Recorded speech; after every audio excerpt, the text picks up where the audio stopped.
ছাদ কৃষির কিছু বিশেষত্ব রয়েছে। ছাদ কৃষিতে গাছপালা যদি একটু আগাছা বেশি হয়ে যায় তাহলে আগাছা দমন করে দিতে হয় এবং পুরনো যে পাতা সেটাকে ছাঁটাই করে দিতে হয়। সেক্ষেত্রে বেগুন গাছটির এই পাতাটি মোটামুটি অনেক পুরনো, এই পাতা ছাঁটাই করে দেব যাতে পরবর্তীতে যে পাতাগুলো থাকে এবং গাছটি ভালো খাদ্য গ্রহণ করতে পারে এবং গাছ যাতে সতেজ থাকে, সে কারণে মূলত পাতা যখন ছাঁটাই করা হয় তখন গাছটি ওই পাতার খাদ্য খেয়ে থাকে।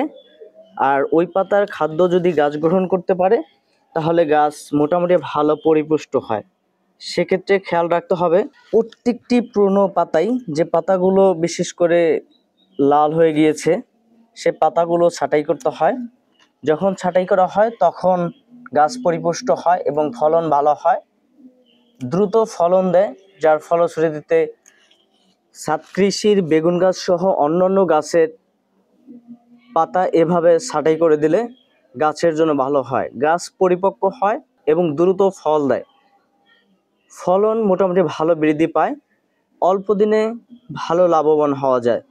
তাই এভাবে আপনারা যারা ছাদ কৃষি করেন তারা এভাবে গাছের পরিচর্যা করতে পারেন এবং অল্প দিনে ভালো সফলতা বয়ে আনতে পারেন।